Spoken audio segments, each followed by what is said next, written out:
چلیں بھائی، آج ہم نے 10واں پارہ پڑھا ہے اور A to Z جہاد ہی پر مشتمل ہے۔ غزوہ بدر، غزوہ حنین اور غزوہ تبوک، خاص طور پر ان 3 غزوات کا تذکرہ ہے۔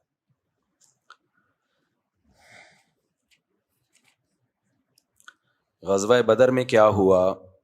کیونکہ مسلمان 313 تھے اور جو مسلمانوں کے مقابلے میں دشمن تھا وہ 1000 تھے، اور مسلمانوں کا لڑنے کا پروگرام بھی نہیں تھا، وہ تو ایک لشکر جا رہا تھا تجارتی، اس پر شبخون مارنے کے لیے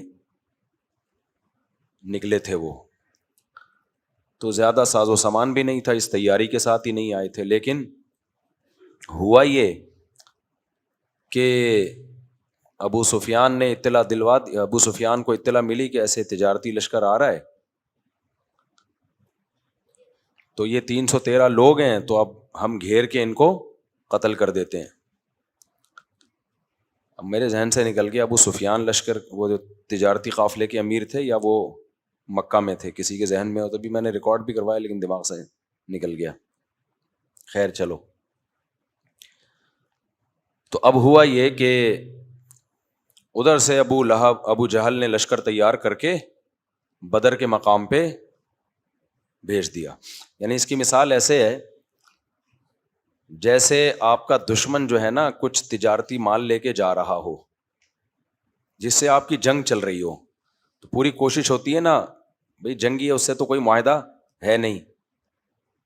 تو مدینہ منورہ میں صحابہ کے حالات بہت خراب تھے، مالی اعتبار سے اکنومیکلی بہت کمزور تھے، اور اس کمزوری پر مجبور بھی مشرکین مکہ نے کیا، ان کو ان کے گھروں سے نکلنے پر مجبور کیا۔ تو ایسی صورت میں شرعاً جائز ہے کہ جن لوگوں نے آپ کے ساتھ یہ حال کیا ہے اور آپ کا ان سے کوئی ایگریمنٹ بھی نہیں ہے، تو آپ ان کے مال پہ شبخون مار سکتے ہیں، کیونکہ وہ دار الحرب ہے نا، کوئی ملکوں کا ایگریمنٹ تو ہے نہیں۔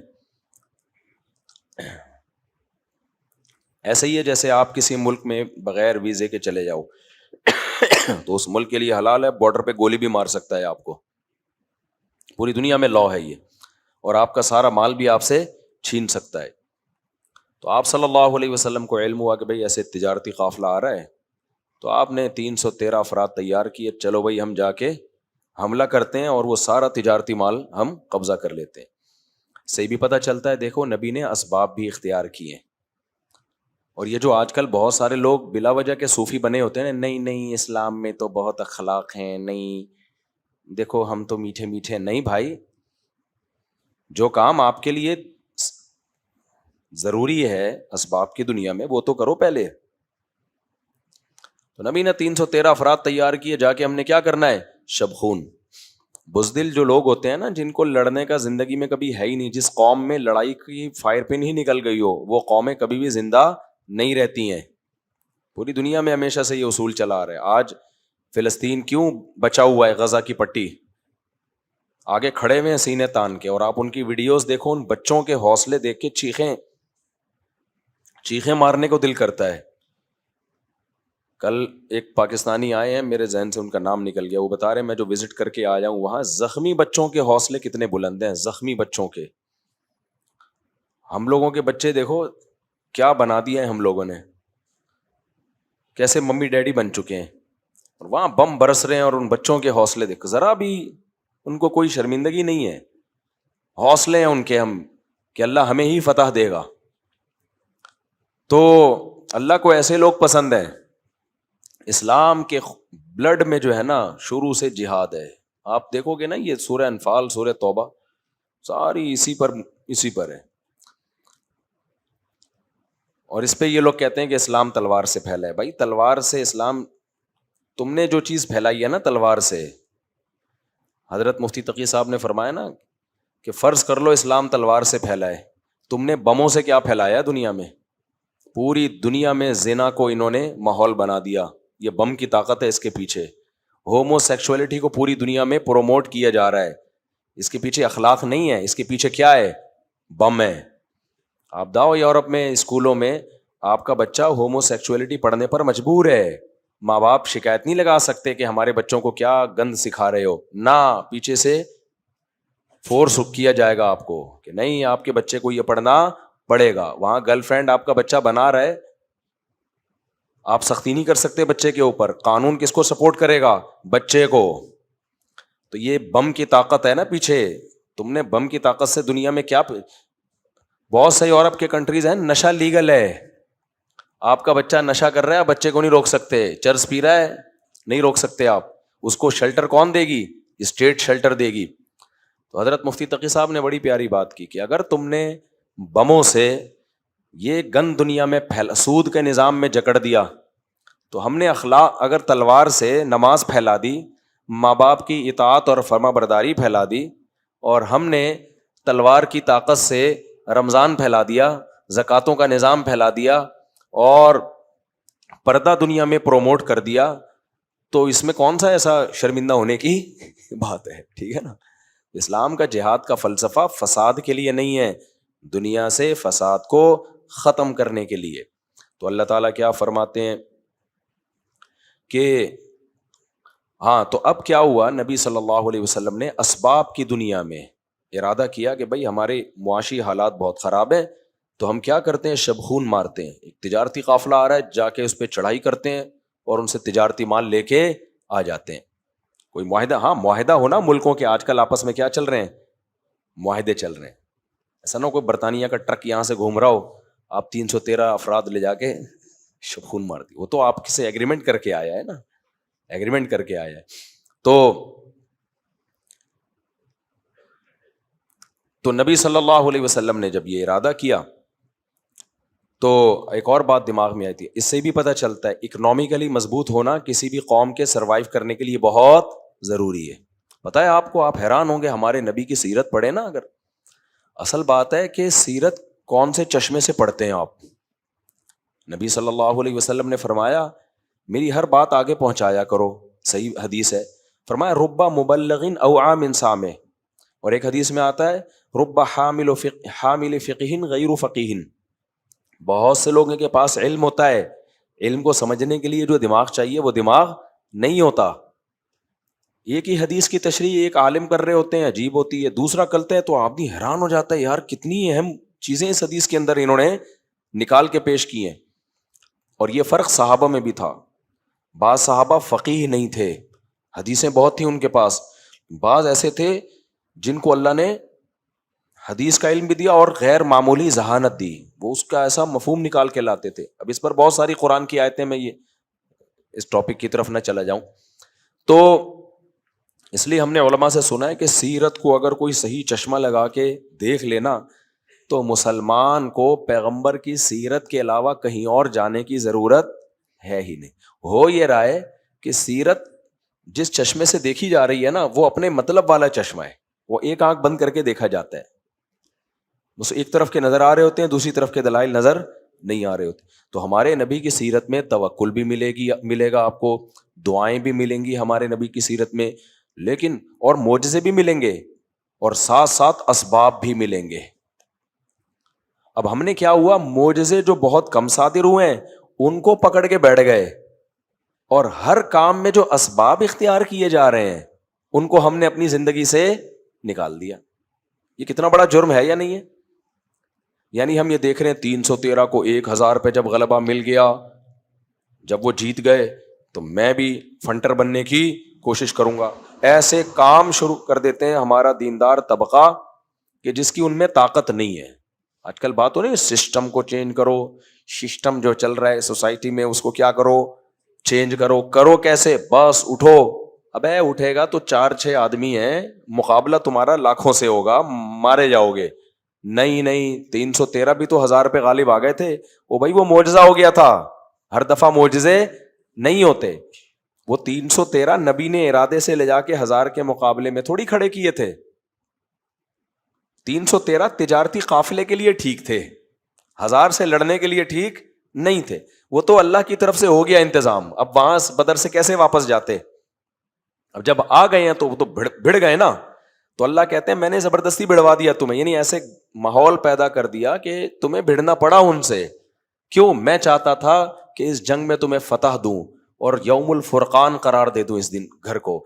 صاف پتہ چل جائے گا کہ اللہ ان کے ساتھ نہیں ہے, اللہ کس کے ساتھ ہے؟ تمہارے ساتھ ہے. لیکن ہمارے نبی کی جہاد کی سیرت میں آپ جب بھی دیکھیں گے گراؤنڈ ریئلٹی کو دیکھ کے فیصلے کیے جا رہے ہیں, فرشتوں کے انتظار میں فیصلے نہیں کیے جا رہے. جب فیصلے کر لیے گراؤنڈ ریئلٹی کو دیکھ کر, پھر تسلی کے لیے فرشتوں کی مدد بھی ہو رہی ہے اور فرشتوں کی خوشخبریاں بھی سنائی جا رہی. آج ہمارے دیندار لوگوں کی زندگی سے سیرت کا یہ والا پہلو کیا ہو گیا ہے؟ نکل گیا. ایک اور مثال دے کے پھر جلدی سے اس صورت کی طرف آتا ہوں. دیکھو غزوہ خندق میں چاروں طرف سے لشکروں نے حملہ کرنے کا پروگرام بنایا کہ نہیں بنایا؟ ہمارے نبی نے اسباب اختیار کیے. آپ نے یہ نہیں فرمایا کوئی بات نہیں تم دیکھنا کہ میں پانی کے چشمے میں ہاتھ ڈالوں گا پانی پھوٹ پڑے گا, دودھ کا ایک پیالہ سب کے لیے کیا ہو جائے گا؟ کافی ہو جائے گا, کوئی مسئلہ نہیں ہے, یہ مدد اللہ کی آئے گی اور سب اسلحہ پہنو اور مقابلے کے لیے کود پڑو. جب 313 کو 1000 پہ اللہ غالب کر سکتا ہے, بدر تو پہلے ہوئے نا, احزاب تو بعد میں ہوئی ہے, تو ان لشکروں سے کیا لینا دینا, بس کود پڑو. صحیح ہے نا؟ مدد کہاں سے اترے گی؟ بدر میں بھی تو فرشتے اترے تھے, یہاں بھی اتر جائیں گے. نہ نہ نہ بھائی, وہ کام فرشتے اتارنا کس کا ہے؟ اللہ کا. آپ فرشتوں کی امید پہ نہ بیٹھے رہیں. آپ کا کام ہے کہ چاروں طرف سے لشکر حملہ کر رہا ہے, پہلی کوشش تو کریں کوئی ایسے مذاکرات ہو جائیں کہ حملہ کرے ہی نہیں. دشمن جب طاقتور ہو تو اس سے لڑا نہیں جاتا, بہت زیادہ طاقتور ہو تو اس سے لڑا نہیں جاتا. جنگ کو ٹالنے کی کوشش, جیسے صلح حدیبیہ میں کیا آپ نے. بھائی 1400 ہیں, یہ کہاں اتنے لوگوں سے, اور موت پہ بیعت تو ہو چکے ہیں, جذبہ بہت اچھا ہے, لیکن اگر یہ سارے ہی شہید ہو گئے تو اتنے مخلص لوگ تو میرے پاس بچیں گے کون پھر؟ تو وہاں آپ نے کیا کیا؟ جنگ کو ٹالا. احزاب میں ٹال نہیں سکتے تھے کیونکہ مشرکین بغیر معاہدے کے کود پڑے تھے, سارے عرب قبائل جمع ہوئے. انہوں نے بولا بھائی اب یہ روز روز کی جنگوں سے جو ہے بات بن نہیں رہی ہے, ایک ہی دفعہ میں کیا کرو, جب چاروں طرف سے حملہ ہوگا تو کہاں بچ سکتے ہیں یہ لوگ. اب وہاں تو مذاکرات کا کوئی آپشن تھا ہی نہیں, تو پھر کیا کیا گیا؟ اب اسباب اختیار کیے جا رہے ہیں. آپ صلی اللہ علیہ وسلم نے بلایا لوگوں کو, صحابہ کو, بھائی مشورہ دو کیا کرنا ہے. حالانکہ آپ پر وحی نازل ہوتی تھی, آپ کو مشوروں کی کیا ضرورت تھی, لیکن آپ یہ کیوں کر رہے ہیں؟ اس لیے کہ قیامت تک وحی نازل نہیں ہوگی. امت جب اس سچویشن میں آئندہ کبھی آئے گی تو اوپر سے جبریل تھوڑی آ کے بتائیں گے کیا کرنا ہے. تو میں ایسا پیکج امت کو دیکھ کے جاؤں جو قیامت تک بولو چلے, ایسا پیکج دے کے جاؤں نا. اور وہ پیکج کیا ہے؟ مشورہ. جلد بازی نہ کرو, اپنی رائے پر امیر اعتماد نہ کرے. ہمارے نبی سے زیادہ ذہین کوئی ہو سکتا تھا, لیکن آپ نے اپنی رائے پہ اعتماد نہیں کیا کہ بس جو میری سمجھ میں آ رہا ہے میں وہ کروں گا, تم سب چپ بیٹھے رہو. آج کل کیا ہوتا ہے, جو میں کہہ رہا ہوں نا چپ, یہ اسٹائل چل رہا ہوتا ہے آج کل. امیر جو ہے نا, کوئی بھی سیاسی جماعت کا لیڈر ہو یا فوجی لیڈر ہو, جب تک اس میں فلیکسیبلٹی نہیں ہوگی, لچک نہیں ہوگی, وہ کامیاب لیڈر کبھی بھی نہیں بن سکتا. جو ون مین شو ہوتا ہے نا, میں وہ کبھی بھی کامیاب نہیں ہو سکتا. وہ اپنے آپ کو اور اپنی قوم کو مروائے گا, جیسے کہ فرعون نے مروایا تھا. فرعون نے جب درباریوں سے مشورہ کیا نا کہ یہ موسیٰ کی تحریک بہت چل رہی ہے, موسیٰ علیہ السلام, تو درباری نے کہا کہ بھائی سن تو لو, شاید صحیح کہہ رہے ہوں, ٹھیک ہے نا, اور پچھلی امتوں کا تو حشر تم نے دیکھ لیا ہے.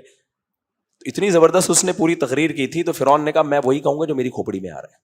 بس خود بھی مرا اور پبلک کو بھی مروا دیا. کرنا تو وہی ہے جو آپ کی کھوپڑی میں آ رہا ہے, لیکن کھوپڑی میں آنے سے پہلے جو دوسروں کی کھوپڑیوں میں آ رہا ہے اس کو بھی مارکیٹ میں لاؤ, اینالائز کرو, تجزیہ کرو, اس کے بعد فیصلہ کرو کہ صحیح کیا ہے غلط کیا ہے. مانا امیر ہی کی بات جائے گی, خوب سمجھ لو, اور امیر کے لیے جائز نہیں ہے کہ اس کی کھوپڑی میں آ کچھ اور رہا ہے اور فیصلہ آپ کی کھوپڑی کے مطابق کر دے. وہ کل بیان میں کمنٹس کی وجہ کھوپڑی کا لفظ استعمال نہ کیا کریں. تو امیر فیصلہ اپنی ہی کھوپڑی کے مطابق کرے گا, لیکن وہ تھوڑی دیر کے لیے یہ فیصلہ کرے گا کہ بھائی مجھے کچھ بھی نہیں پتا, نیوٹرل ہو جائے وہ. پھر وہ لوگوں سے مشورے لے, اس کے بعد دیکھے کہ کس کے مشورے میں جان ہے, کس کے مشورے میں جان نہیں ہے, اس کے بعد جا کے رائے قائم کرے اور پھر اس پہ ڈٹ جائے. رائے اس کی اپنی ہی ہوگی, اور عین ممکن ہے جتنی رائے سب کی اس کے سامنے آئے, امیر کی رائے سب کے اگینسٹ ہو, یہ بھی جائز ہے, کوئی بات نہیں. اب کسی کی رائے پر عمل نہ کریں, لیکن رائے لیں ضرور. اس سے کم از کم یہ پتہ چل جائے گا آپ کو کہ جو کام آپ کرنے جا رہے ہیں اس کے مثبت اور منفی, پازیٹو اور نیگیٹو تمام پہلو آپ کے سامنے آ جائیں گے, تو آپ کے لیے فیصلہ کرنے میں آسانی ہوگی. سمجھتے ہو کہ نہیں سمجھتے؟ اور اگر فیصلہ ایسا ہو, ایک بڑی دلچسپ بات اور بھی ہے اس میں, ایسا فیصلہ ہو نا جس میں آپ کو پتا ہے کہ میں صحیح ہوں, لیکن میں یہ صحیح فیصلہ اگر سب پہ تھوپوں گا نا تو مانیں گے نہیں لوگ, تو پھر لوگوں کی رعایت بھی کر لینی چاہیے امیر کو. آپ حیران ہو گئے, پتا ہے اللہ میاں جو ہے نا, اللہ میاں وہ بھی تھوڑا سا پبلک کی ڈیمانڈ کا خیال کرتے ہیں. بڑی زبردست بات ہے یہ, اس کو سمجھیں. یعنی بعض لوگ جو بالکل ہی لچک نہیں رکھتے نا, یہ پبلک کیا کہہ رہی ہے, نمازی کیا کہہ رہے ہیں, کمیٹی کیا کہہ رہی ہے, نہ بس جو میری کھوپڑی میں نہ. اللہ میاں دیکھو, یہ جو تراویح کے بارے میں حدیث میں آتا ہے, نبی صلی اللہ علیہ وسلم نے چند دن پڑھائی اور فرمایا کہ مجھے ڈر ہے تم پہ فرض نہ ہو جائے. بہت سے لوگ اس حدیث کی تشریح میں بڑے پریشان ہوتے ہیں, یار فرض تو جب تک اللہ کرے گا نہیں ہوگی نا, آپ کے مسلسل پڑھانے سے فرض تھوڑی ہو جائے گی. جب تک اللہ کی طرف سے وحی نہیں آئے گی کہ فرض ہے تو فرض ہوگی. یہ بہت سے لوگ سوال پوچھتے ہیں. تو پتہ ہے مسئلہ کیا ہے, شریعت میں بہت سے حکام ایسے ہیں جو پبلک کی بھی ڈیمانڈ تھی اور نبی کی بھی خوشی تھی, اللہ نے فرض کر دی. وہ بعض کام ایسے نبی چاہتے تھے, امت نہیں چاہتی تھی, اللہ نے وہ بھی فرض نہیں کی. ٹھیک ہے نا, جیسے نبی نے فرمایا کہ میں چاہتا ہوں کہ لوگ عشاء کی نماز 1/3 رات تک مؤخر کریں, لیکن آپ نے دیکھا کہ صحابہ کی چاہت یہ نہیں ہے. وہ نیند سے نا مسجد میں جھوم رہے ہوتے تھے. عشاء کی نماز کا ٹائم تھا, آپ صلی اللہ علیہ وسلم حجرے سے تشریف ہی نہیں لا رہے, اور پیچھے عورتیں بھی بچے بھی سب اونگ رہے ہیں بیٹھے بیٹھے نا, ان پہ بڑا شاق گزر رہا ہے. اب کسی کی ہمت بھی نہیں ہو رہی کہ بلائے. صحیح حدیث ہے یہ. حضرت عمر تھے ذرا دل گردے والے, انہوں نے فرمایا نامت النساء والصبیان, عورتیں بچے سو رہے ہیں, ٹھیک سب جھوم رہے ہیں. نبی کے حجرے کی طرف نا آواز دی انہوں نے. پھر آپ صلی اللہ علیہ وسلم تشریف لائے, فرمایا اگر مجھے امت پر خوف نہ ہوتا تو میں تمہیں حکم دیتا کہ اس نماز کو دیر تک مؤخر کرو. لیکن صحابہ کی یہ چاہت نہیں تھی, کیونکہ بہت تھکے ہوئے ہوتے تھے.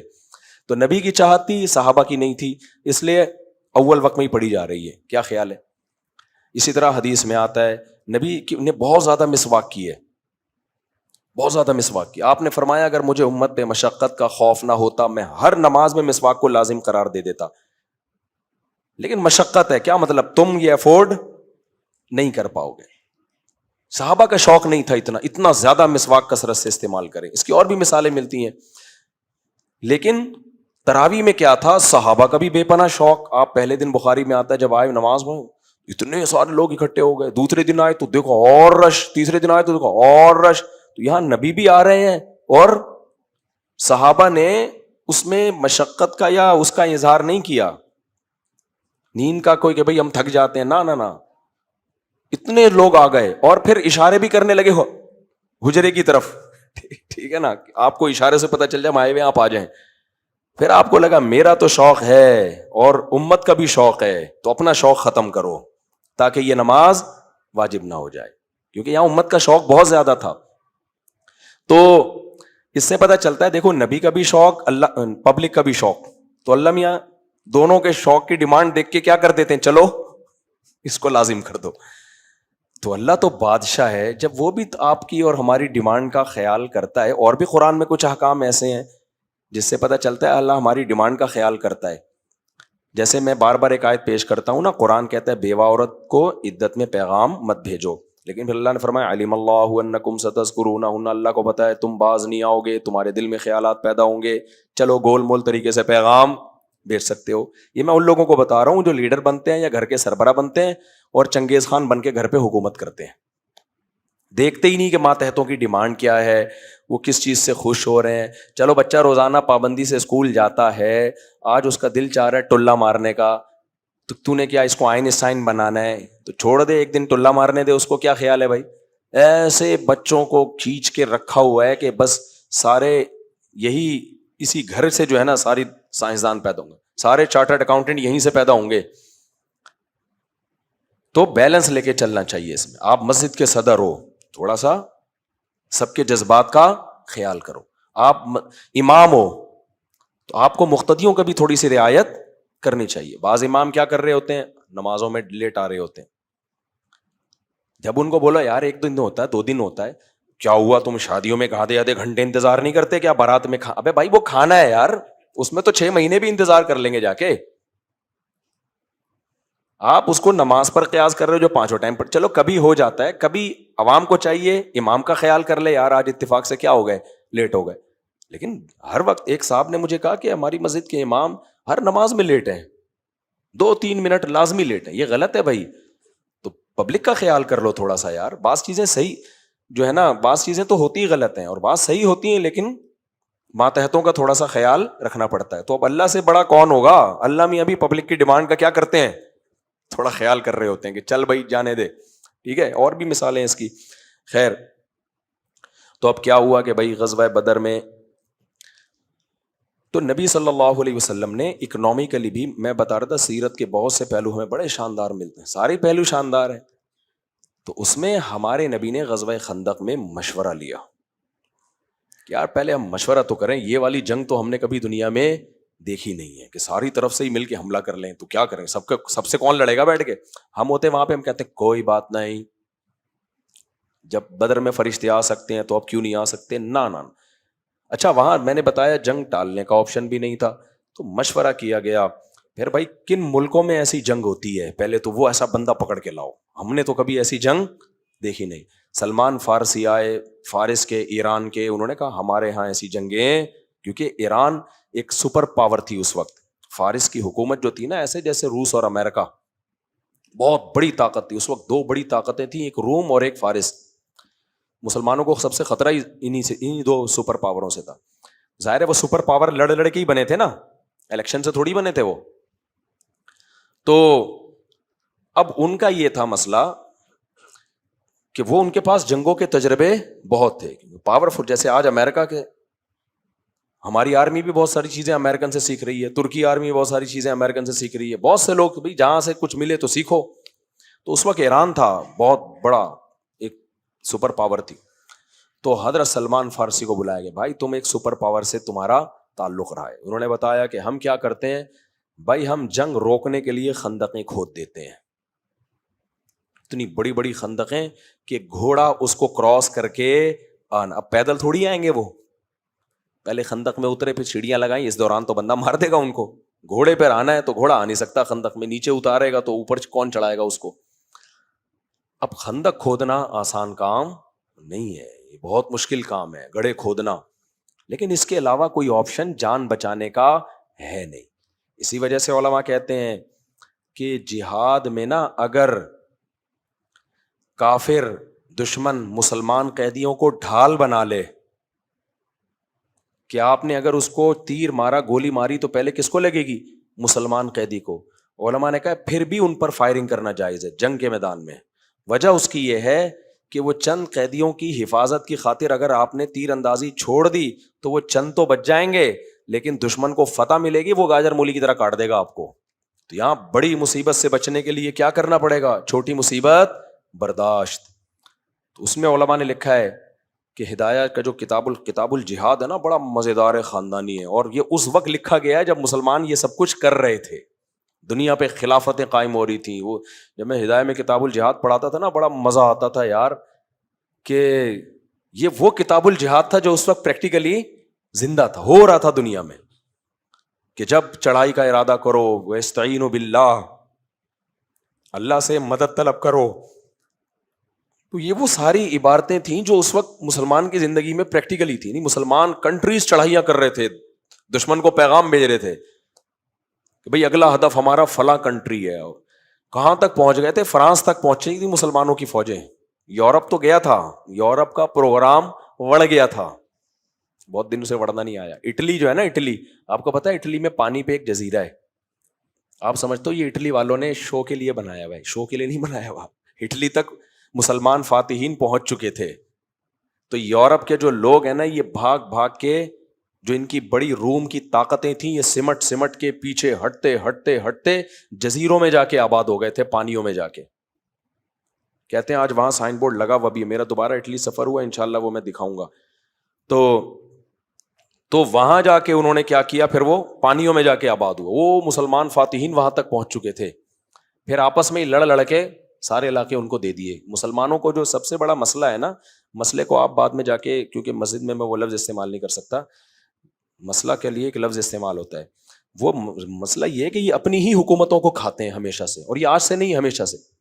جب بھی مسلمانوں کے پاس ایک بڑی آرمی تیار ہوئی ہے نا, بہت بڑی فوج مجاہدین کی, اور اس نے علاقے فتح کرنا شروع کیے ہیں, تو فوج میں جب دیکھا فوجی کمانڈر نے کہ بہت پاورفل ہو گیا ہوں میں, تو اس کو بادشاہ سے یا امیلا سے, خلیفہ سے کوئی اعتراض ہوا, یار یہ ٹھیک نہیں ہے, یہ یوں نہیں کر رہا.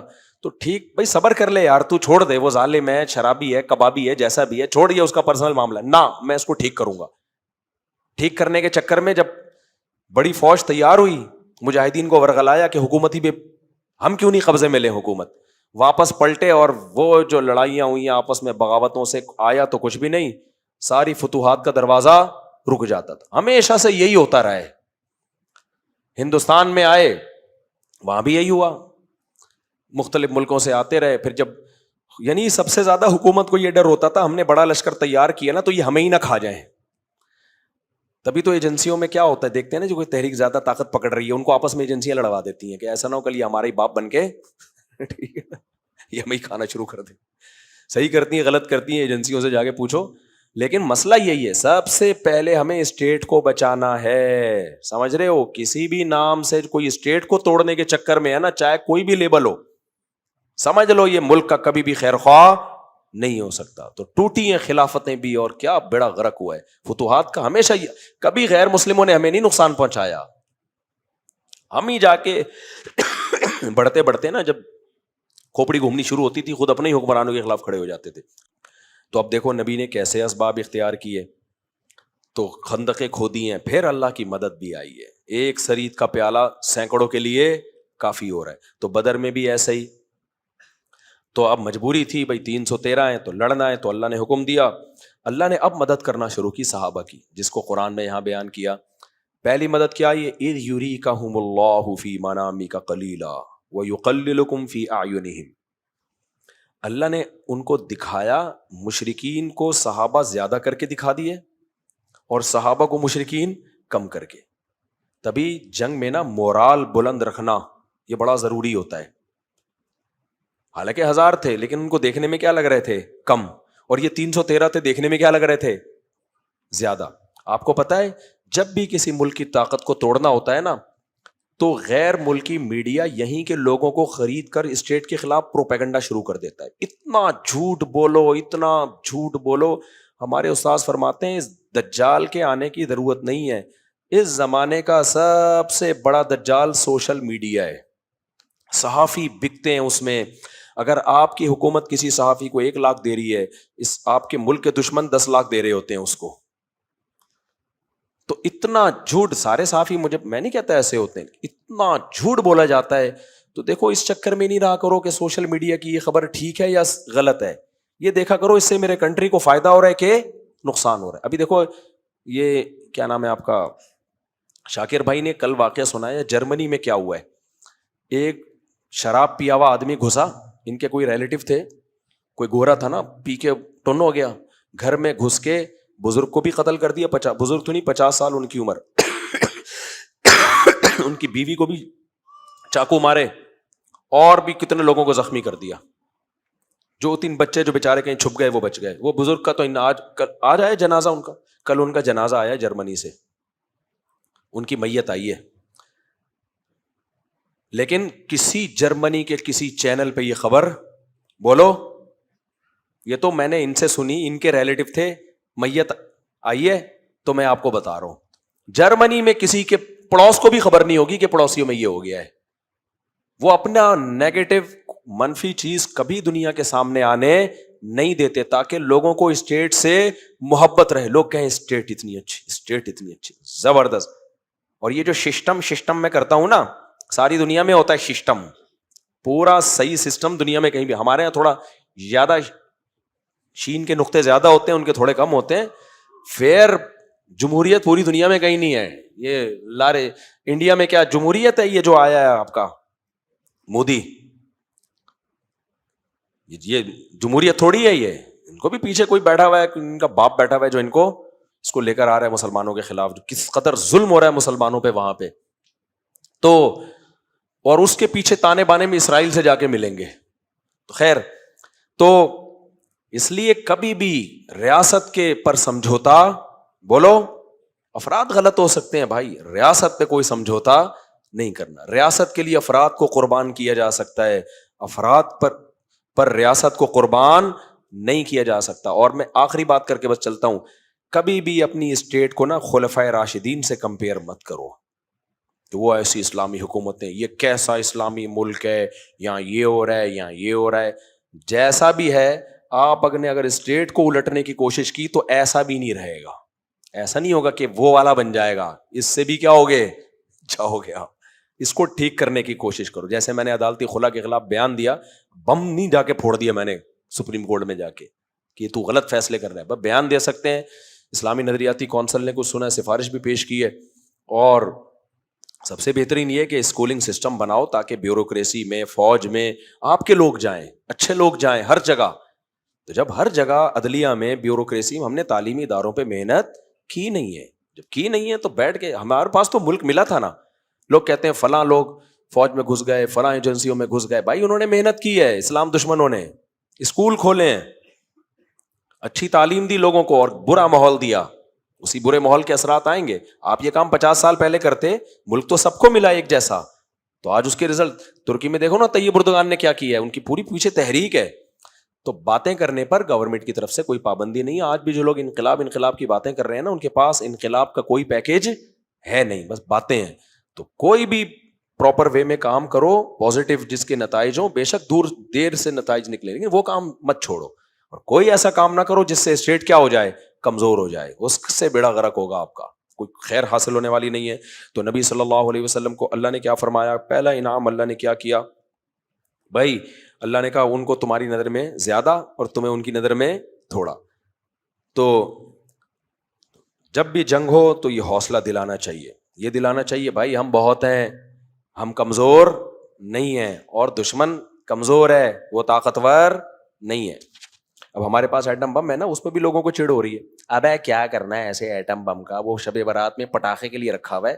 ان باتوں سے کیا فائدہ ہوگا آپ کو، ملک کا بیڑا غرق ہوگا. دشمن کہے گا جب ان کو اپنے ایٹم بم پہ خود ہی وہ نہیں ہے، ٹھیک ہے آپس میں بیٹھ کے جو مرضی کرو، میڈیا پہ جب آپ کی بات جائے گی دنیا سنے گی، بولو بھائی جان تمیز سے رہنا، ہمارے پاس کیا ہے، بم ہے. نہیں آ رہی میرا خیال ہے بات. اپنی گھر کی راز کی باتیں، سسٹم کی باتیں دشمن کو شیئر کرنا.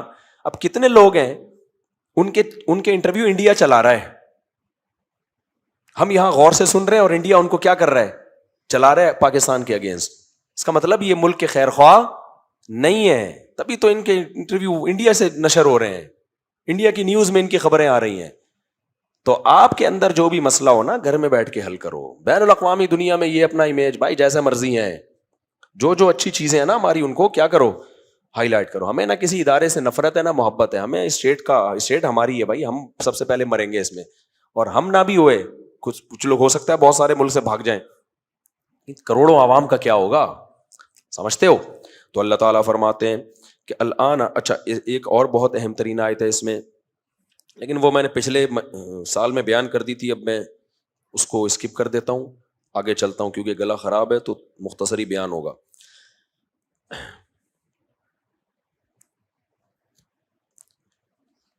نبی صلی اللہ علیہ وسلم نے نا مال غنیمت جو غزوہ بدر میں قیدی تھے نا، ان کو فدیہ لے کے چھوڑ دیا.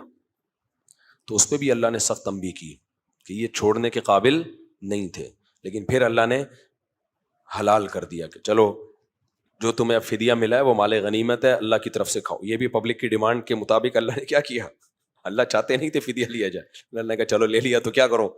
اس سے بھی ہمیں پتہ چلتا ہے بھائی سربراہ کو لچکدار ہونا چاہیے. چل بھائی اب لے لیا تو کھا لو. اور پھر اللہ نے کیا آئندہ کے لیے حلال ہی کر دیا اس کو. اس کے بعد سورہ توبہ ہے. سورہ توبہ سے پہلے بسم اللہ نہیں ہے. بہت سے علماء بیان کرتے ہیں اس میں جنگ و جدال بہت ہے، بسم اللہ الرحمن الرحیم میں تو اللہ کی رحمت کا تذکرہ ہے، لیکن اصل وجہ پتہ ہے کیا ہے، جب سورہ انفال نازل ہوئی، پھر سورہ توبہ نازل ہوئی، تو نبی نے صحابی کو حکم دیا کہ سورہ توبہ کو سورہ انفال کے بعد رکھو قرآن میں۔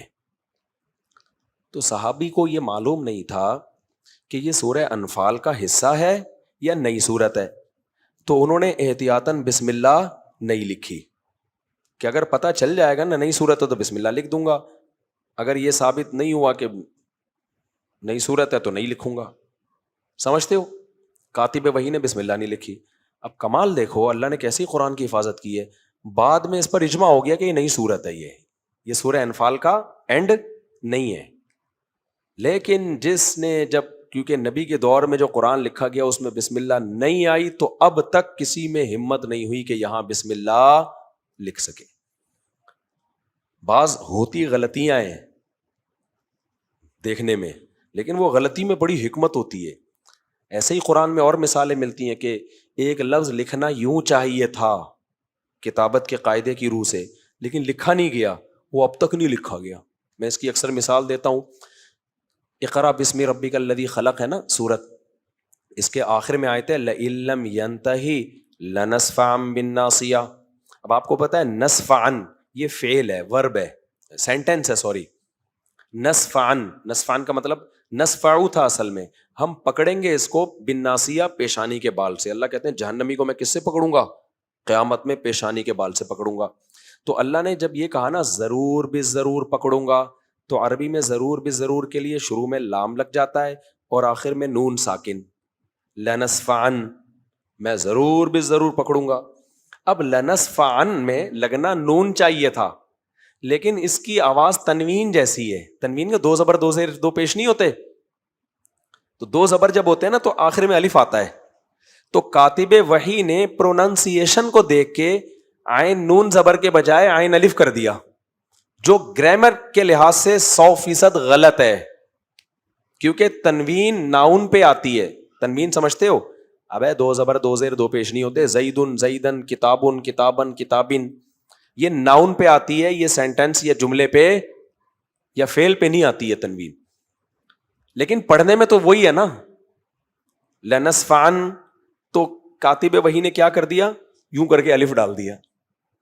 جیسے ہم کسی کو املا کروا رہے ہوں، کوئی چیز لکھوا رہے ہوں، تو آدمی کیا کرتا ہے بھائی؟ وہ یوں کر کے لکھ دیتا ہے، کہتا ہے بعد میں دیکھتا ہے بھائی یہ تو وہ ہے، کیونکہ آواز دونوں کی سیم ہے۔ مگر کمال ہے، آپ اس کو غلطی کہیں یا صحیح کہیں، جو مرضی کہیں، جب کاتب نے لکھ دیا نا، وہ بھی کسی چمڑے پہ جب وہ آیت لکھ رہے تھے، وہ لکھا ہوا کسی نے 1400 سال میں بھی گرامر کے لحاظ سے ٹھیک کرنے کی کوشش بولو نہیں کی۔ اس لیے علماء کہتے ہیں قرآن کی کتابت توقیفی ہے۔ توقیفی کا مطلب جیسے نقل ہے ویسے ہی ہوگی، آپ اس میں اپنی طرف سے چینجنگ، یعنی گرامر کے لحاظ سے اگر آپ کو ایک لفظ لگ رہا ہے نا مسٹیک ہوئی ہے اس میں لکھنے میں، تو آپ صحیح کرو نا بھائی نا۔ تبھی قرآن سن کے نہیں لکھا جا سکتا، پتہ ہے آپ کو، ہر زبان جو سن رہے لکھ دو آپ، لیکن قرآن کو پتہ ہے کیسے لکھا جائے گا؟ سن کے نہیں۔ سننے میں یہ ہو سکتا ہے کہ آپ جب شیئن لکھو تو شیئن میں دو شوشے سین کے، ایک اضافی ہوتا ہے، اس کے بعد یا آتی ہے، اس کے بعد حمزہ کا شوشہ آئے گا، پھر الف آئے گا، ایسا ہی ہے نا۔ لیکن قرآن میں، پورے قرآن میں شیئن میں ایک شوشہ مارکیٹ سے شارٹ ہے، یعنی یا کے لیے جو شوشہ ہونا چاہیے وہ ہے ہی نہیں۔ اب ہم اس کو یا تو ہم یوں کر لیں گے شین کے 3 ہونے چاہیے 2 ہیں، یا کا ہے ہی نہیں، کچھ بھی آپ تعویل کر لو، لیکن کتابت کے لحاظ سے، آج کے لحاظ سے وہ غلط ہے، یعنی گرامر کے لحاظ سے۔ مگر یہ غلط ہمیں ظاہری لحاظ سے غلط ہے، لیکن اصل صحیح کیا ہے؟ یہی ہے۔ اللہ میاں نے کہا جیسے لکھ دیا قیامت تک اب کیا رہے گا؟ ویسے کا ویسے۔ اور آسان مثال دے کے بس آگے چلتا ہوں، اولئک کا لفظ آپ نے سنا ہے نا قرآن میں جگہ جگہ، اولئک، الف کے بعد کیا آ رہا ہوتا ہے؟ واو۔ کہتے ہیں لکھا جائے گا، پڑھا نہیں جائے گا۔ ابے جب پڑھا نہیں جا رہا تو لکھا کیوں جا رہا ہے بھائی؟ اصل میں پہلے اعراب نہیں تھے۔ اولئک جو ہے نا، یہ الیکا سے فرق کرنے کے لیے، کیونکہ نقطے بھی نہیں تھے، الیکا اور اولئک ایک جیسا لکھا جاتا تھا، تو عرب لوگ کیا کرتے تھے فرق کرنے کے لیے، یہ تاکہ لوگ الیکا نہ پڑھیں، اس کو اولئک پڑھیں، الف کے بعد واو لکھتے تھے، پڑھتے نہیں تھے، کیونکہ پڑھیں گے تو اولئک بن جائے گا نا، غلط ہو جائے گا۔ تو بعد میں تو زبر زیر پیش لگ گئے، لیکن وہ اولائکا آج تک چینج نہیں ہوا، صدیوں سے ایسے ہی۔ تو اللہ میاں نے نا غیر مسلموں کو دکھانے کے لیے کہ دیکھو یہاں اگر کوئی نقطہ بھی اضافی لگ گیا یا کمی ہو گئی نا، جو چمڑے پہ لکھا گیا ہے نبی کے دور میں، اس لکھنے میں بھی کسی نے تبدیلی نہیں کی ہے، تو پروناؤنسیشن میں کیسے تبدیلی کی ہوگی؟ حالانکہ لکھنے والے کم تھے، سن کے یاد کرنے والے بہت زیادہ تھے۔ اور بہت ساری اس کی مثالیں، خیر ہم چلتے ہیں۔ تو اللہ تعالیٰ فرماتے ہیں، کیا میں پیش کر رہا تھا ہے نہیں، ہاں بسم اللہ۔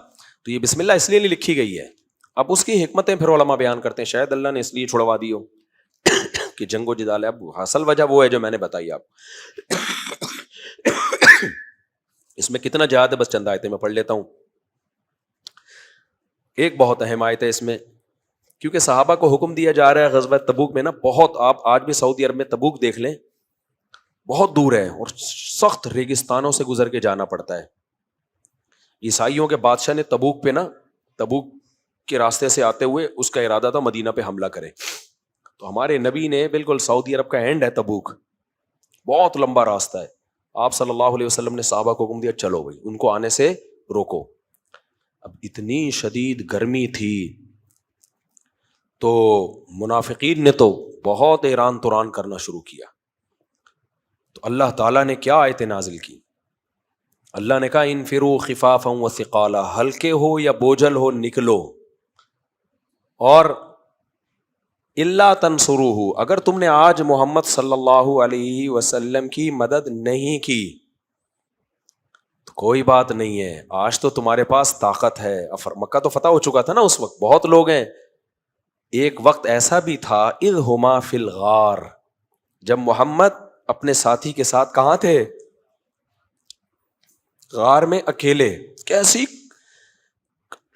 قسمہ پرسی میں مکہ چھوڑ کے نکلے تھے، آج تو بڑی فوج ہے بھائی، تو اللہ کہہ رہے آج مدد کرو۔ اللہ تمہیں اس لیے نہیں کہہ رہا اللہ تمہاری مدد کا محتاج ہے، اللہ تمہیں بھی آزمانا چاہتا ہے نا۔ اللہ اسلام کو مٹنے دنیا سے نہیں دے گا، ورنہ مٹنا تھا تو اس وقت مٹ جاتا نا۔ تو اذ ہما فی الغار، فرمایا اس وقت کو یاد کرو جب یہ دونوں کس میں تھے؟ غار میں۔ اتنی بڑی فضیلت ہے نا یہ حضرت ابو بکر رضی اللہ تعالیٰ عنہ کی، اللہ نے ابو بکر کو پوری امت سے الگ کر کے یعنی پیش کیا ہے۔ پوری امت کو اللہ دھمکی دے رہے ہیں، ابو بکر کو دھمکی نہیں دے رہے، سمجھ میں آ رہی ہے بات؟ یعنی اللہ پوری امت کو دھمکی دے رہے ہیں کوئی بھی مدد نہ کرے، تو اللہ نے اس وقت مدد کی جب یہ دونوں کہاں تھے؟ غار میں۔ اس کا مطلب یہ دھمکی میں ابو بکر شامل نہیں ہے، اللہ کہتے ہیں اس وقت اللہ نے ابو بکر کے ذریعے مدد کی ہے۔ اذ ہما فی الغار اذ یقول لصاحبہ، جب محمد صلی اللہ علیہ وسلم اپنے صاحب کے لیے، صاحب کسے کہتے ہیں؟ دوست، ساتھی، ساتھ رہنے والا۔ اس آیت کی روشنی میں علماء نے لکھا ہے کہ اگر کوئی شخص ابو بکر کی صحابیت کا انکار کرے وہ کافر ہے، اسلام سے خارج ہے، کیونکہ اللہ نے تو سب صحابہ کو صحابہ کہا ہے، انفرادی طور پر صرف ابو بکر کے لیے صاحب کا لفظ استعمال کیا، الگ سے ابو بکر کے لیے استعمال کیا۔ اذ یقول لصاحبہ، جب وہ اپنے صاحب سے کہہ رہے تھے لا تحزن، آپ غم نہ کریں، مشرکین نے گھیر لیا تھا نا چاروں طرف سے، اب ڈر تھا بھائی اندر جھانکیں گے یہ تو پکڑے جائیں گے ہم، تو آپ ابو بکر سے کہہ رہے تھے لا تحزن، آپ غم نہ کرو۔ آپ کو پتا ہے ابو بکر کو اپنا غم نہیں تھا، ابو بکر کو کس کا غم تھا؟ محمد صلی اللہ علیہ وسلم کا غم تھا۔ اگر آپ انبیاء کی سیرت اٹھا کے دیکھیں کہ ان کو کیسے کیسے لوگ ملے، اور پھر نبی کی سیرت اٹھا کے دیکھیں کہ ان کو ابو بکر جیسے لوگ ملے، تو آپ کے دل میں صحابہ کی فضیلت بیٹھے گی۔ بنی اسرائیل جب پھنسے تھے نا، بنی اسرائیل پہ بھی ایسا موقع آیا تھا، پتہ ہے آپ کو؟ جب آگے دریا تھا، پیچھے فرعون، یہی سچویشن تھی یا نہیں تھی؟ بھاگنے کا کوئی راستہ نہیں ہے، فرعون کی فوج نے چاروں طرف سے گھیر لیا، تو بنی اسرائیل نے پتہ ہے کیا کہا تھا؟ انا لمدرکون، ہم مارے گئے. تو ہونا یہ چاہیے تھا کہ ابو بکر بھی یہ کہتے ہم مارے گئے، لیکن ابو بکر نے یہاں یہ نہیں کہا، غمزدہ ہوئے. دوسری بات، سچویشن بالکل یہی تھی. تو موسیٰ علیہ السلام نے جواب میں کیا کہا ہے؟ جب بنی اسرائیل نے کہا انا لمدرکون، ہم تو پکڑے گئے، موسیٰ علیہ السلام نے جواب میں کیا کہا؟ کلا انا معی ربی، ہرگز نہیں، میرے ساتھ کون ہے؟ میرا رب ہے. یہ نہیں کہا ان اللہ معنا، ہمارے ساتھ کون ہے؟ اللہ. یہاں حضرت موسیٰ نے اپنی قوم کو ساتھ نہیں لیا. اور ادھر نبی نے کیا کیا ہے؟ لا تحزن، غم نہ کرو، ان اللہ معنا، اللہ ہم دونوں کے ساتھ ہے، ہم دونوں کو بچائے گا اللہ. بعض مورخین نے کیا کیا ہے؟ یہاں حضرت موسیٰ کی شان میں گستاخی کی ہے. انہوں نے کہا دیکھو موسیٰ نے ایسے موقع پہ قوم کو چھوڑ دیا اور کہہ رہے ہیں نہیں نہیں اللہ کس کے ساتھ ہے؟ میرے ساتھ. معاذ اللہ، نقل کفر، یہ کامیاب لیڈر ہونے کی علامت نہیں ہے کہ ایسے غم میں کہہ دے اللہ میرے ساتھ ہے. اور کہا کہ دیکھو ہمارے نبی کا مقام حضرت موسیٰ سے زیادہ ہے، انہوں نے اپنے ساتھی کو اکیلا نہیں چھوڑا، انہوں نے کہا اللہ ہم دونوں کے ساتھ ہے. حضرت مولانا اشرف علی تھانوی رحمۃ اللہ علیہ کو نا اللہ نے بڑی غیر معمولی ذہانت دی. انہوں نے اس مورخ کی کلاس لی ہے. انہوں نے کہا پیغمبر میں سارے پیغمبر کامل ہیں، پیغمبر میں کوئی نقص نہیں ہوتا، پیغمبر اپنی قوم کے لیڈر ہوتے ہیں اور اپنے سے زیادہ اپنی قوم کا خیال کرتے ہیں. سمجھ رہے ہو؟ تو حضرت موسیٰ نے جو یہ کہا تھا نا اللہ میرے ساتھ ہے، اس لیے نہیں کہ حضرت موسیٰ کو بنی اسرائیل کی فکر نہیں تھی، کہ ان کی فکر ہی نہیں تھی جاؤ تمہاری ایسی کی تیسی. حضرت موسیٰ کو جو قوم ملی تھی نا، ان کی حرکتوں کی وجہ سے موسیٰ کو ڈر تھا کہ پتہ نہیں یہ اللہ ان کو بچائے گا کہ بھی نہیں بچائے گا. تو بات وہ کرو جو بعد میں جھوٹی ثابت نہ ہو، کیونکہ اگر میں نے کہہ دیا اللہ ہم سب کے ساتھ ہے، بعد میں یہ مارے گئے میں بچ گیا، تو عالم برزخ میں یا قیامت کے دن بولیں گے اے موسیٰ آپ تو پیغمبر ہو کے آپ نے غلط بیانی کی تھی. کیا خیال ہے؟ آپ نے پیغمبر ہو کے کہا تھا اللہ ہمارے ساتھ ہے، ہمیں تو مار دیا اللہ نے اور آپ کو بچا لیا، اس کا مطلب اللہ صرف آپ کے ساتھ تھا ہمارے ساتھ نہیں ہے. تو پیغمبر نے سوچا کہ میں وہ بات کیوں کروں جس کا مجھے یقین نہیں ہے. اب حضرت موسیٰ کو یقین کیوں نہیں تھا کہ بھائی اللہ ان کو بھی بچائے گا؟ اس لیے یقین نہیں تھا، حضرت موسیٰ یہ سوچ رہے تھے کہ ان لوگوں نے اتنے میرے معجزے دیکھے ہیں، میں پیدا اس سوسائٹی میں ہوا ہوں، بچپن سے مجھے دیکھتے آ رہے ہیں، میرے معجزے دیکھے، 20 دفعہ لاٹھی کو سانپ بنتے دیکھا انہوں نے، کتنا ظلم ہو رہا تھا، مجھے نجات دہندہ بنا کے لایا اللہ تعالیٰ، کیسے کیسے معجزے دیکھے انہوں نے، جادوگروں کا مقابلہ دیکھا کہ اللہ نے مجھے جتوایا ہے. تو اب اللہ اس مقام پہ لا کے کیوں چھوڑے گا ہمیں لاوارث؟ اگر اللہ نے ہمیں ڈبونا ہی ہوتا تو یہ ساری مدد تھوڑی کرتا اللہ ہماری. تو اب ان کو یہ ڈر تھا کہ یہ دنیا دارالامتحان ہے، ایسا نہ ہو کہ اب جب یہ کہہ رہے نا مروا دیا، انہوں نے تو رپورٹ پیش کر دی تھی، انہوں نے یہ تھوڑی کہا تھا موسیٰ کیا اب بتائیں کیا ہوگا، یہ تھوڑی، انہوں نے تو کہا تھا انا اصل میں اننا یقیناً لمدرک، لام بھی تھا کہ مدرک مر گئے، پکڑے گئے. یا تو رپورٹ طلب کر رہے ہوتے ہیں نا کہ اب بتائیں کیا، اب کیا ہمارے ساتھ کیا ہونے والا ہے.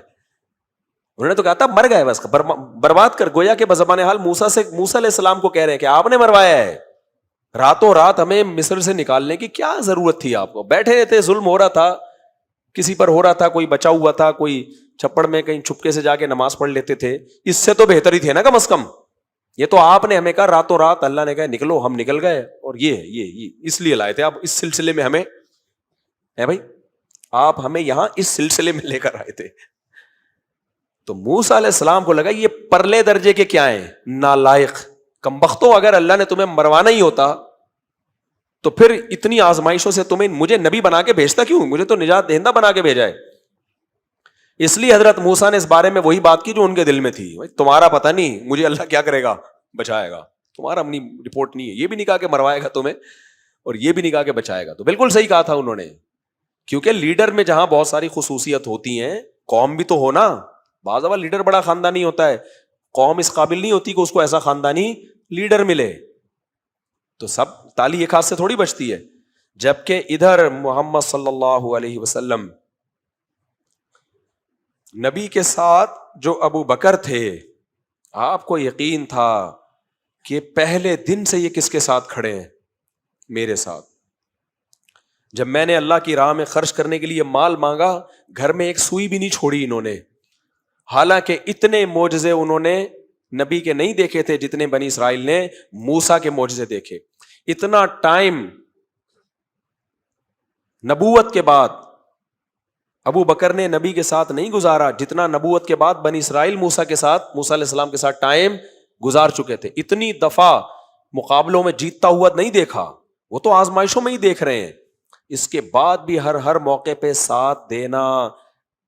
تو ہمارے پیغمبر کو یقین تھا کہ یہ ہو نہیں سکتا کہ اللہ مجھے بچا لے اور ابو بکر کو قسم پرسی میں اسی حال میں چھوڑ دے. جو اللہ انہیں بچائے گا وہ مجھ میں اور ان میں فرق نہیں کرے گا. ابھی صحابہ سب سے زیادہ اگر کسی کی رضا کا خیال کرتے تھے نا نبی کے بعد، تو وہ حضرت ابو بکر کا خیال کرتے تھے.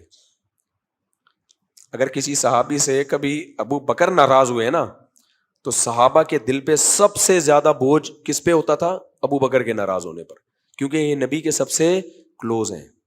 کیونکہ ان کا ناراض ہونے کا مطلب کیا ہے؟ نبی ناراض ہوں گے. آج میڈیا پہ کیسی بکواسات ہیں. کل ہی ایک کلپ آیا ہوا تھا کسی رافضی کا، ایسے حضرت ابو بکر کے بارے میں طنز کر رہا تھا اور اوٹ پٹانگ باتیں کر رہا تھا.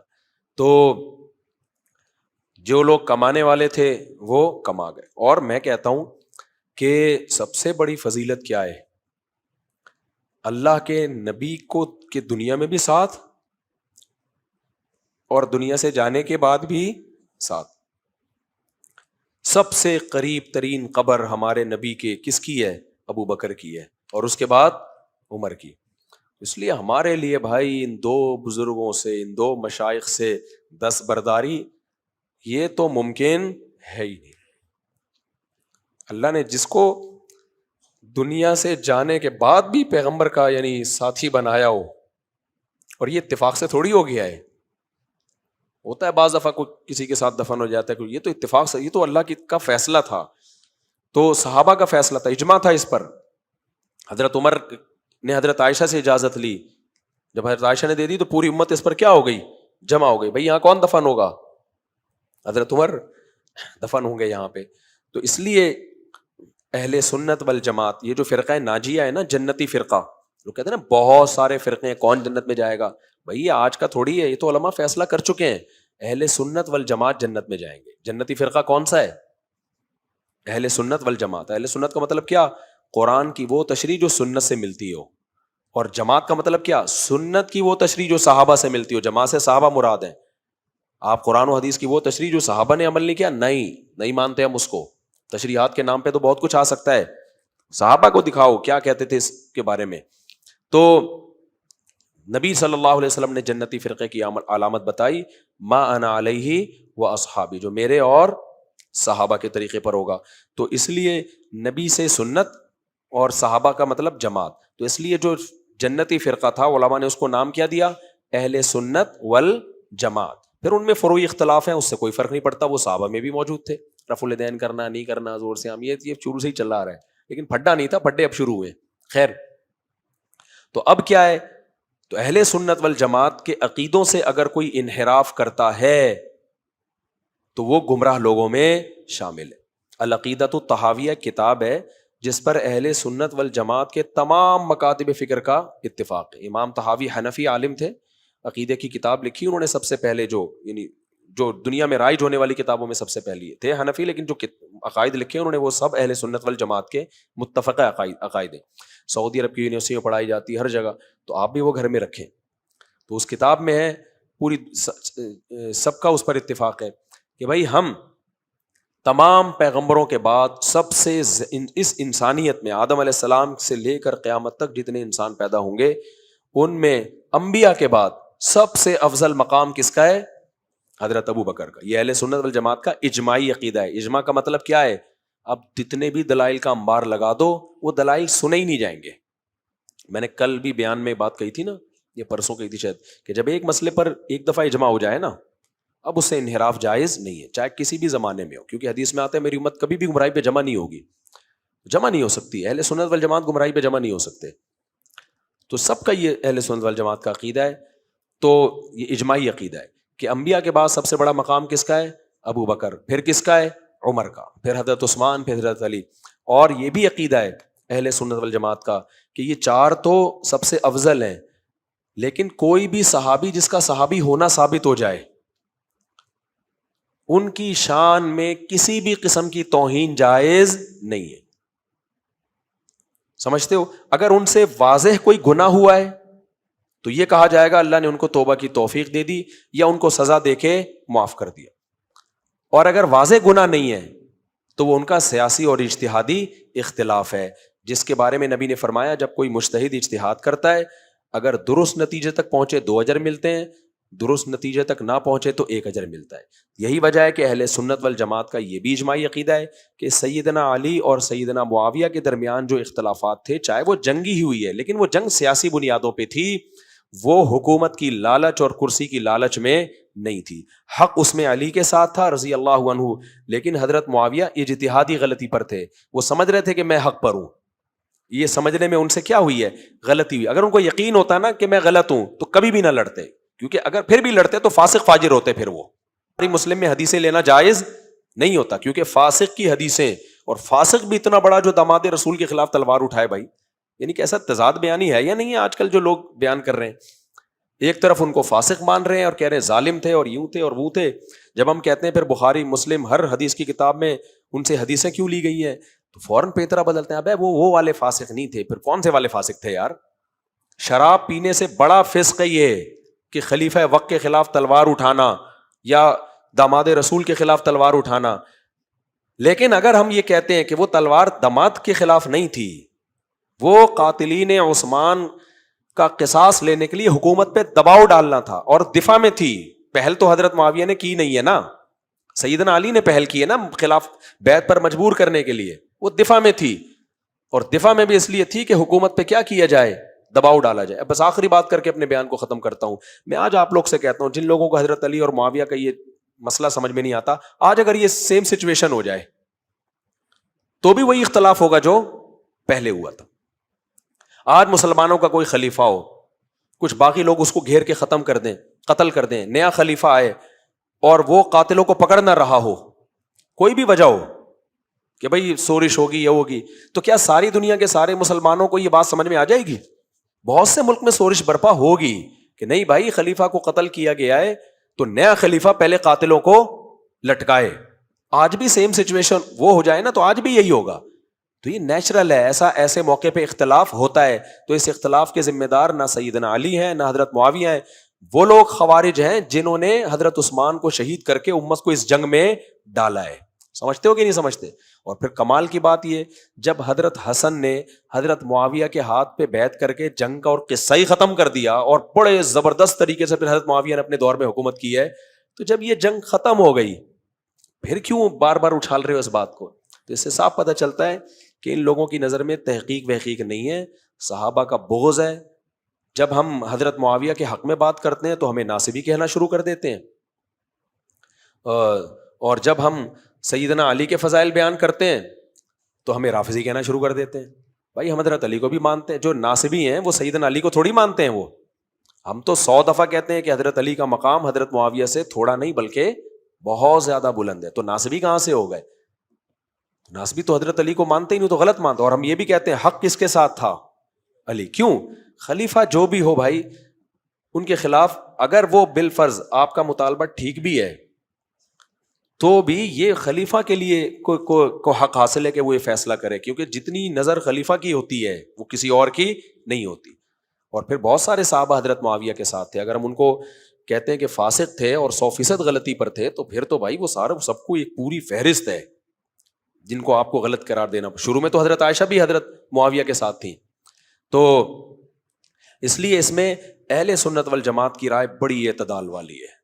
وہ یہ حق علی کے ساتھ تھا، معاویہ رضی اللہ تعالیٰ عنہ غلطی پر تھے، مگر وہ غلطی اجتہادی غلطی. ہاں اہل سنت میں اگر کسی نے اس کے خلاف کچھ لکھا ہے تو اس کو اٹھا کے دیوار پہ مار دیا جائے گا. وہ قابل قبول، اس کو کہتے ہیں تفردات ہوتے ہیں نا کچھ لوگوں کے، پوری امت سے ہٹ کے ایک نئی رائے لے آئے، وہ قابل اعتماد نہیں ہے. سمجھتے ہو کہ نہیں سمجھتے؟ تو اللہ تعالیٰ سمجھنے کی عمل کی توفیق عطا فرمائے. بس کافی ہے آج کے لیے, اس سے بھی مختصر کرنا تھا, لمبا ہی ہو رہا ہے. میں سوچتا ہوں 10-15 منٹ کروں گا تاکہ گلے کو آرام ہونا.